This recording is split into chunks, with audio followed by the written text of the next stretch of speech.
Gentlemen, we have called you together to inform you that we are going to overthrow the United States government. Do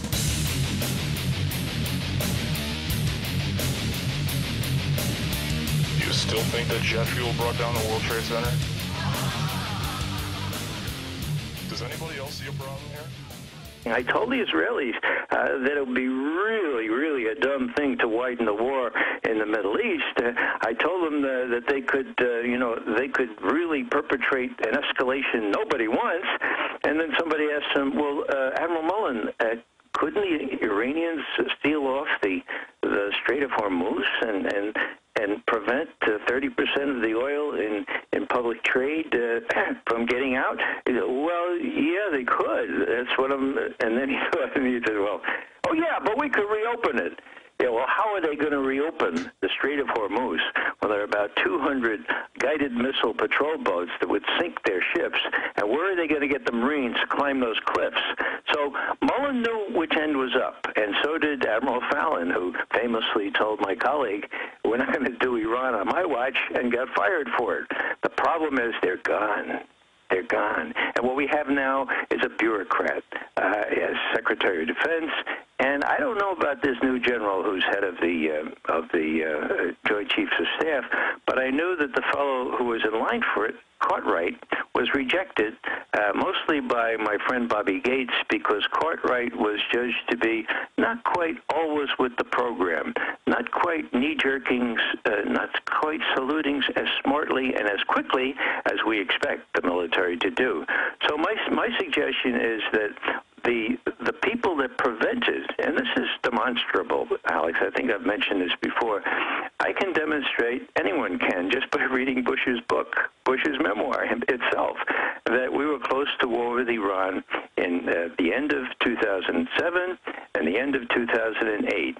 And in a nutshell, what prevented that was an honest, that's the good news. There were honest CIA analysts around then. They did an honest estimate and came to the conclusion that Iran had stopped working on a nuclear weapon at the end of 2003. So 4 years before then. Sure, but now. Sure, but here's my final question. The time we have, Ray. Sure. And people can read more of what you're writing at consortiumnews.com. But expanding on this. Has the green light been given? Because what I've been told is the green light, Israel said we're going to try to see if they can drag the U.S. along, and that a lot of the administration tried to sell this Iran thing as a way to try to sell the public, and that if we don't get the word out on this being a fraud, they're going to go ahead with the attack. Is that what you're getting? Yes, Obama is playing with fire here, and I don't think he realizes it. He's not in control here. Israel is. And everything, as I've said before, depends on how much of a wimp, how politically boxed in Netanyahu thinks the president is, and whether Netanyahu can face down his own generals and his own heads of the former heads of Mossad. All right. It's crazy. All right, thank you so much, Ray McGovern. Thank you so much. We'll talk to you very soon. Pray for America, pray for the world, pray for peace, pray for sanity. The consensus of experts is Israel has green-lighted an attack and is trying to get the U.S. to do it. Congressman King labels Iran terror plot act of war, says Obama should have troops on standby for a strike, not even having Israel strike. Joining us for the next 30 minutes is Lieutenant Colonel Anthony Schaefer. His bio was too long, but he ran operations trying to kill bin Laden and was blocked. He's best-selling author of Operation Dark Heart, and he dropped a bombshell 2 days ago, and we wrote an article about it at Infowars.com on Andrew Napolitano's Fox Business Show. We're going to break in a moment. We'll get kicked off here now, saying that he has an FBI Justice Department source that told him this whole plot was not in the computer system. So this isn't just experts saying it looks phony, it's fake, it's a pretext for war, a political smokescreen. He says he talked to a Justice Department official who has the clearance and said it isn't in the system and it should be. So joining us is Anthony Schaefer. Colonel, good to have you with us. Oh, thank you for having me back. Good to be on again. Sir, we're going to break here in just a few minutes, but let's go right to the heart of the matter after the break. Right now, what are your sources saying? Is the attack on Iran right now green light? Well, you know, I got to be honest with you. I just met with them again, and I went through everything one more time just to make sure everybody's clear. And look, I'm getting the same thing. There's just no information within their systems indicating the background on this, which is a huge red flag for a lot of guys on the inside. Secondly, I got to tell you, even if there's a desire, Alex, there's really very little military capability. One of the things that was revealed to me is that, yeah, there's been a call that's gone out for capability to do something, but, you know, for better or for worse, everything is really tied up in Afghanistan right now. So, you know, there may be some elements here who are desiring the outcome when we move forward, but I got to be honest with you, the former issue of what you said in your introduction, the issue regarding Southwest border and the Zetas, I really think is driving the train at this point, because I don't think there's any way we could credibly put together a military capability to do anything. Okay, some stations don't carry this first 5 minutes, so I want to come back, Colonel, and recap all of this. But did I hear you correctly? You talked to your Justice Department source, and they said, yeah, it's not in the system.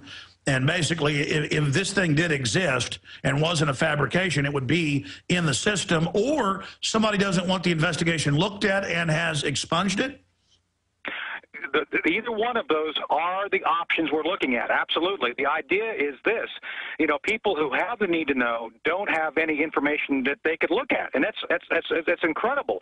Especially at this point in time, after this has been out in the news several days, there's normally a great deal of information showing how the investigation came to the conclusions it did, and they're telling me, and I talked to another expert this morning regarding the actual indictment and the details of that. This won't. The actual indictment will not hold up in a court of law, according to my expert. So basically, there's a twofer here, Alex. First, there's no credible information inside the system where people should be able to find it if they have a need to know and right to know the information. And secondly, the experts have looked at the actual indictment are telling me this is not going to hold water when it comes to trial. So therefore, you know, and please don't get me wrong. I do believe the Iranians are a threat. There's things that they have done and are doing which threaten the country. All I'm saying is, right now, this one instance does not look to be legitimate from everybody I'm talking to. All right, well, then the question is, I want to come back, Colonel, and we appreciate you joining us to recap everything you've said and flesh it out in more detail, and then ask, why is this coming forward now, and what's the outcome going to be? Because they're talking about cooking up new plots. Stay with us. My friends, in the last 16-plus years I've been on air, few things I've covered have been as important as we're covering right now. And I got to be honest with you, as bad as things are, you don't know who's good and bad until you get to that crisis moment. And I am heartened by the fact that I have literally, without even trying, seen more than 50 analysts, and I know there's more than that, top Clinton, Bush administrations, you name it, come out, Pentagon people, Colonel Schaefer, FBI people giving him information, Steve Pachinik, Ray McGovern, Bob Baer, coming out saying this Iran situation is totally phony. And these are people who fought Iran. These are not people that are, you know, peaceniks or something. The point is, why has this been manufactured now? Now, Lieutenant Colonel Anthony Schaefer, best-selling author of the book they tried to redact, Operation Dark Heart, the guy that had the top al-Qaeda people in his sights, was barred from killing them, pre-9/11, the guy that was persecuted for blowing the whistle, but came out stronger on the other side, for Able Danger, you know, a real patriot. Colonel Schaefer joins us for the next 20 minutes, and then we've got Gerald Celente joining us, and also Dr. Steve Pachinik, who worked in a lot of different black op capacities, including assassinations and overthrowing governments. He called me 10 times yesterday morning. He never, ring, till I got off the treadmill, went over and talked to him, and he said, look, they're trying to greenlight a war. You know, he has all the Pentagon sources. But I was just getting some good news from Colonel Schaefer, if you missed the last segment, saying there are people that want to launch this war, but the assets aren't there. So I want to walk through this carefully. But Colonel Schaefer, take your time, because obviously that became a big national news story when you were on Judge Napolitano's Fox Business and said your high-level Justice Department source with a high-level security clearance said it was not in the computers. That sends up red flags. Specifically, what do you mean by red flags? What does this signify?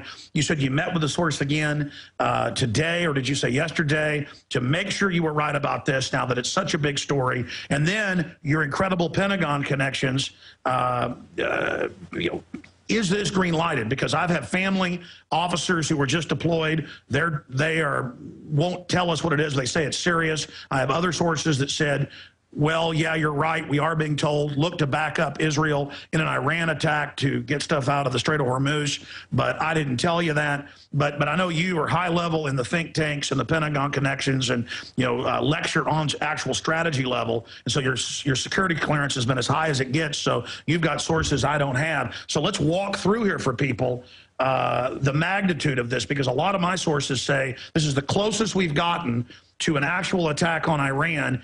And you've got Congressman King saying this is an act of war. Obama's got to get the military going. Certainly, this is the biggest drum beating I've seen. And why would they use such a faulty piece of garbage to sell this? You've got the floor, Colonel. Break it down.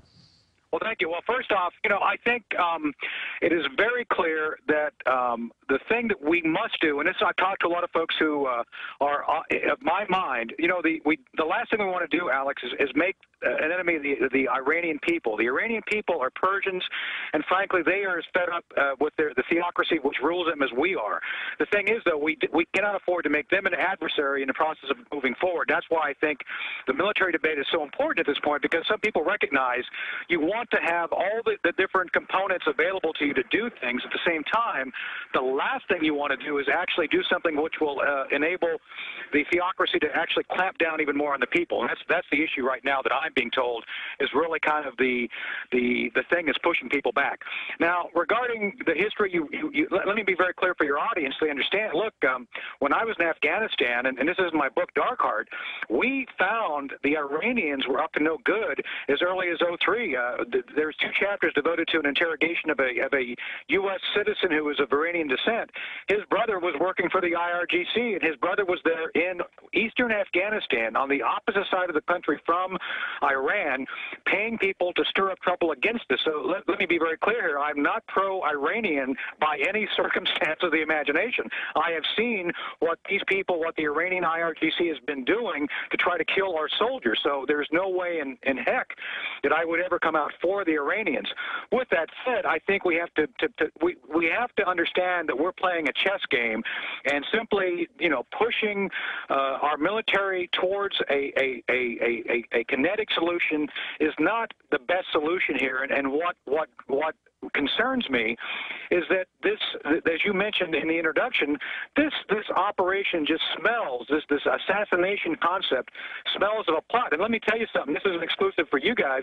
I got to tell you, I was at my publisher yesterday in New York City, and I actually asked him, did you guys leak the outline of my next book? Because frankly, a lot of the stuff that's in this current plot is actually in a plot line we're working on in my next book. So I got to be honest with you, Alex, I was flabbergasted when I saw this, materialize in the press, because much of this is not only like a Hollywood script. Frankly, we were looking at doing something in fiction which mimics very closely what's going on in this so-called plot.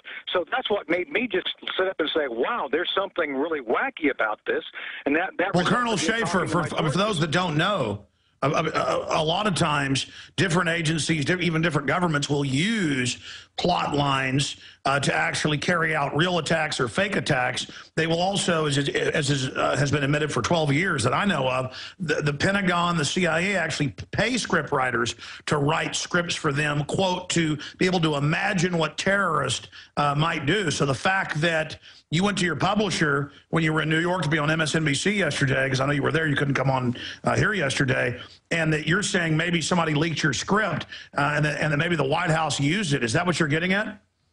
Well, it may be, because, there's so many parallels there to this thing. And, frankly, what we're looking at here is a plot where 24 meets the Sopranos, which makes me, obviously it's great for fiction, but I think the reality of which we're faced with is entirely different. And let me tell you, as an intelligence professional, this used car salesman would be the last individual in the world that I, as a professional intelligence officer, would direct to get in contact with a drug group to become a group of assassins.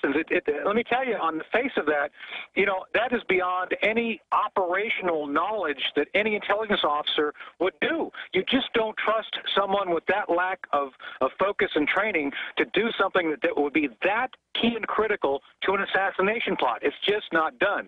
So wouldn't you normally go after well-performing former military people or doctors or engineers or people that have shown that they're focused and professional? There's a term, and you've used it before, called vetting. One of the key elements of any successful intelligence operation, you can ask Bob Baer this. Bob would probably tell you the same thing. The key to a successful intelligence operation is vetting of an asset, to make sure that you test them adequately to make sure that they will do your bidding.